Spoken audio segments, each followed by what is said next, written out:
Students, हमने इससे पहले की क्लास में चैप्टर नंबर 3 रेशनल नंबर पढ़ा था और वहां पे हमने एक्सरसाइज 3.1 के क्वेश्चन नंबर 1, 2 और 3, 4 तक हमने कंप्लीट कर दिया था। आज हम क्वेश्चन नंबर 5 से स्टार्ट करेंगे। एक्सरसाइज क्या है? 3.1। Fill in the box with the correct symbol out of greater, less and equal. आपको फिल इन द ब्लैंक्स में आपको ग्रेटर है, लेस है या इक्वल है, ये आपको बताना है। तो फर्स्ट पार्ट इज 5/6। अब आपको पहले ये देखो कि कौन सा नंबर आपका बड़ा है, 5/6 बड़ा है कि 7/8 बड़ा है। तो आप नहीं बता सकते हो कि कौन सा नंबर बड़ा है। तो पहले क्या कीजिए, आप इन दोनों के डिनोमिनेटर्स को क्या कर दीजिए, सेम कर दीजिए। दोनों के डिनोमिनेटर को सेम करने के लिए देखो आप 5/6 इंटू 5/6 के साथ इस नंबर, यहाँ जो नंबर है 7/8 के डिनोमिनेटर से मल्टीप्लाई कर दीजिए। 5 8 जा 40, 6 8 जा 48। ओके, अब देखो यहाँ पे दूसरा नंबर है आपका 7/8, इसको यहाँ वाले डिनोमिनेटर से मल्टीप्लाई कर दीजिए। 7/8 को 6 से कर दीजिए। देखो क्या होगा, 6 7 जा 42 और 8 6 जा क्या होगा 48। अब देखो आपको दोनों के डिनोमिनेटर सेम हो गए, तो अब आपको पता चल जाएगा कि कौन सा बड़ा है और कौन सा नंबर छोटा है। तो इसमें आपको दिख रहा है कौन सा बड़ा है आपका number,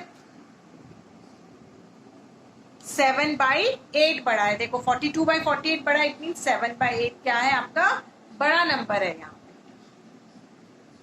clear? Now next B part, -8/9 -1/8। यहां पर भी पहले आप दोनों के डिनोमिनेटर्स को सेम कर लीजिए, क्योंकि यहाँ पे दोनों के डिनोमिनेटर क्या है, अलग है। तो आपको पता नहीं चलेगा कि कौन सा बड़ा है या कौन सा छोटा है। तो देखो 8/9 इंटू आप यहाँ वाले नंबर को इसके डिनोमिनेटर से मल्टीप्लाई करोगे, न्यूमरेटर और डिनोमिनेटर दोनों में, तो -64 अपॉन 9 8 जा 72।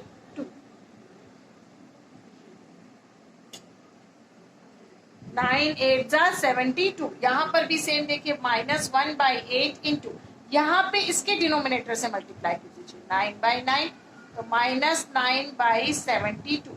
अब देखो आप पहले यहाँ पे आपको नेगेटिव नंबर्स का पता होना चाहिए कि कौन से बड़े होते हैं और कौन से छोटे होते हैं। तो आप पहले नंबर लाइन से देखिए। अगर मैं नंबर लाइन में आपको बताती हूँ, नेगेटिव नंबर्स देखो 0 -1 -2 -3। अब ये बताओ, -1 बड़ा है, किससे बड़ा है, -2 से बड़ा है। यहाँ पर भी -3 बड़ा है, किससे बड़ा है, -3 छोटा है -2 से। ठीक है, नेगेटिव नंबर में हमेशा उल्टा होता है, बड़ा नंबर हमेशा छोटा होता है और छोटा नंबर क्या होता है, हमेशा बड़ा। तो देखो -4 -5 -6 -7 -8 -9, तो कौन सा नंबर बड़ा होगा, -9 बड़ा होगा, -64 क्या होगा, छोटा होगा। क्योंकि देखो आप नेगेटिव नंबर्स करते हो तो देखो क्या रहता है, 0 बड़ा है, किससे बड़ा है, -1 से बड़ा है। -2 से बड़ा कौन सा है, -1। -3 से बड़ा कौन सा है, -2। और -4 से कौन सा बड़ा है, -3। तो नेगेटिव नंबर में हमेशा उल्टा होता है। इट मीन्स -9/72 क्या है आपका बड़ा नंबर है। तो इसकी तरफ आपका माउथ ओपन रहेगा। ए और B part over. Now next C part.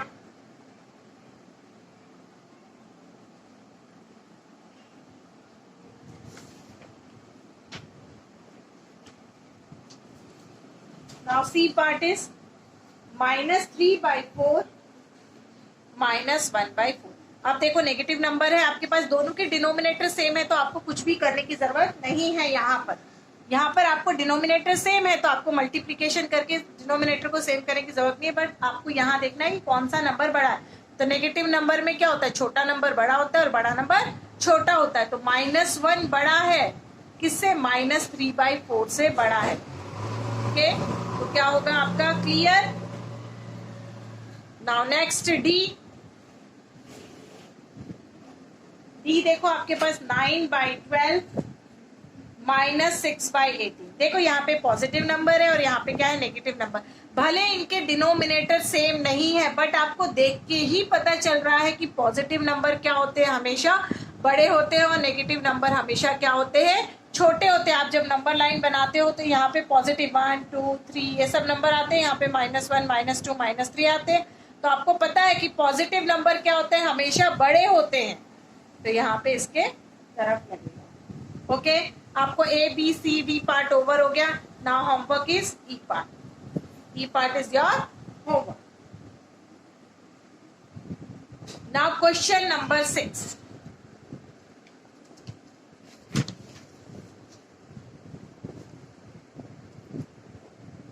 Question number 6. Express the following rational numbers in standard form. देखो जो भी आपको क्वेश्चन में दिया है आपको उसको स्टैंडर्ड फॉर्म में लिखना है। ठीक है, तो देखो स्टैंडर्ड फॉर्म में लिखने के लिए आपको सिर्फ सिंप्लीफाई करने की जरूरत है, अदरवाइज आपको कुछ भी करने की जरूरत नहीं है। ठीक है, ए पार्ट इज 3/-4। देखो आप इसको कट करोगे या इसको सिंप्लीफाई करोगे तो आपको कुछ भी नहीं मिलेगा, मतलब कोई भी नंबर से कट नहीं होगा, ये सिर्फ 1 से ही कट होगा। तो 1 से हमें कट करने की जरूरत नहीं होती, बस इसको स्टैंडर्ड फॉर्म में लिख दीजिए। आपको स्टैंडर्ड फॉर्म में लिखने के लिए देखो इसको क्या रहता है, देखो माइनस साइन, हम कभी भी डिनोमिनेटर में माइनस साइन नहीं लगाते, तो आप लिख दो -3/4। क्लियर। Now B part -7/140। अब आप इसको कट कर सकते हो, आप इसको सिंप्लीफाई कर सकते हो, तो आप इसको कर दीजिए। आप इसको सिंप्लीफाई करोगे तो देखो कैसे होगा, इस 7 से कट हो जाएगा।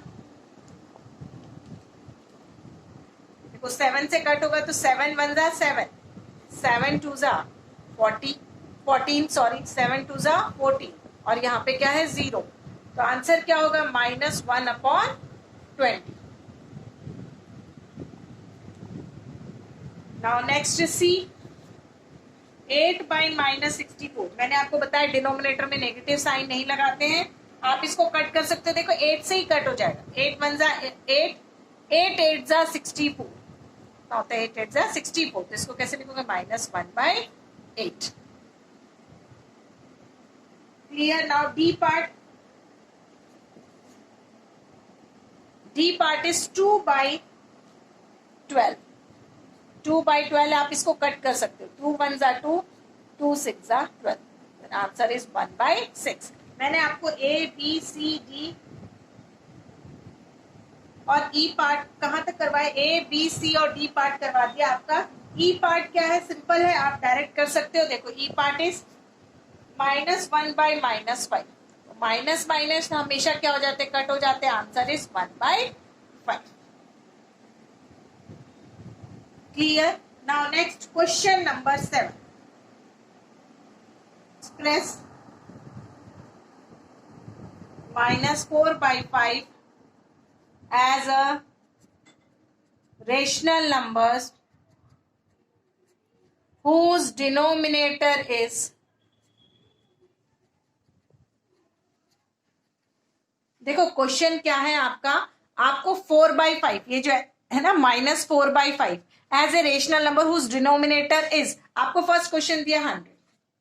हमें बोला गया ये जो -4/5 है इसका डिनोमिनेटर हमें 100 चाहिए, इसका डिनोमिनेटर हमें क्या चाहिए, 100 चाहिए। तो -4/5 है, तो आप इसको कौन से नंबर से मल्टीप्लाई, देखो डिनोमिनेटर बोला है, डिनोमिनेटर मतलब यहाँ पे नीचे की तरफ, ये ऊपर न्यूमरेटर नीचे डिनोमिनेटर रहता है, तो हमको डिनोमिनेटर 100 चाहिए।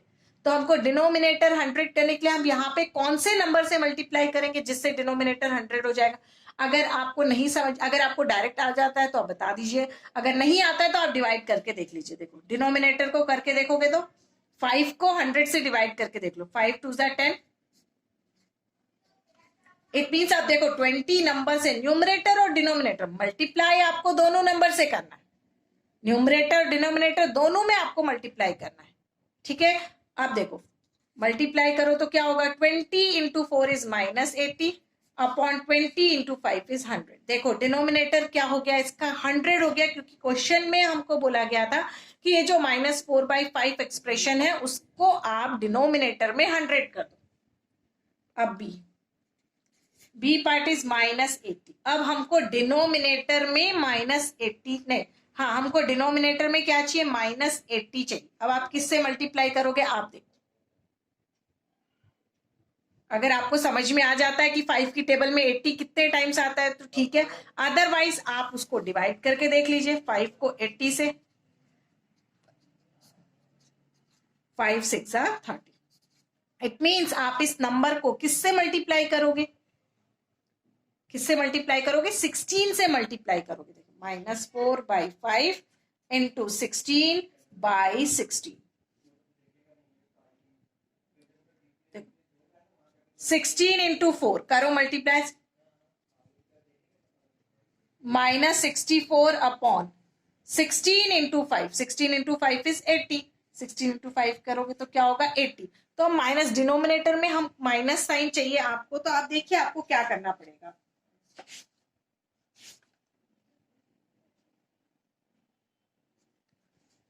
Okay clear. आप इस नेगेटिव साइन को डिनोमिनेटर में भी लगा सकते हो, इसको ऐसे भी लिख सकते हो, 64/-80, इस तरीके से भी लिख सकते हो। Now next C part is -45। अब आपको डिनोमिनेटर में क्या चाहिए, -45 चाहिए। तो -4/5 आप कौन से नंबर से मल्टीप्लाई करोगे, ऊपर नीचे। 5 की टेबल में 45 कितने टाइम्स आता है, 9 टाइम्स। तो आप 9 से ऊपर और नीचे मल्टीप्लाई, न्यूमरेटर डिनोमिनेटर में मल्टीप्लाई कर दीजिए। -36 अपॉन 45, या आप इसको अदरवाइज ऐसे भी लिख सकते हो, 36 अपॉन -45, इस तरीके से भी लिख सकते हो। Now next D part is 60। Question is -4/5 into, अब आप 5 की टेबल में 60 कितने टाइम्स आता है आप देख लीजिए, आपको पता है, नहीं तो अदरवाइज डिवाइड करके देखिए कितने टाइम्स आता है, 12 टाइम्स आता है। तो आप दोनों से मल्टीप्लाई कर दीजिए, 12/12।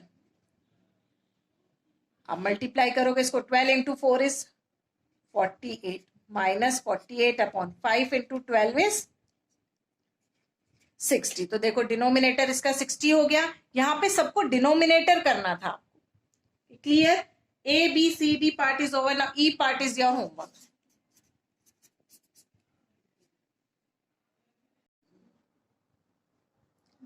Next question number 8, check if the following pairs of rational numbers are equal। आपको देखना है कि जो आपको क्वेश्चन में दिया है कि इनके पेयर्स क्या है, इक्वल है क्या। सबसे पहले तो आप देखिए इसमें दोनों इक्वल है कि नहीं है, ये आपको चेक करने के लिए पहले तो आप देखो सिंप्लीफाई होता है कि नहीं होता। ठीक है, अगर आप सिंप्लीफाई कर सकते हो तो देखो इसको, अगर आप 11 से सिंप्लीफाई होगा ये, या 3 से होगा। ठीक है, -11/7 है, आप इसको -11/7। ठीक है, आप दोनों में आप 3 से कट कर सकते हो, 3 1 और 1, 3 7 21। तो देखो -11/7, यस ये दोनों क्या थे, इक्वल थे।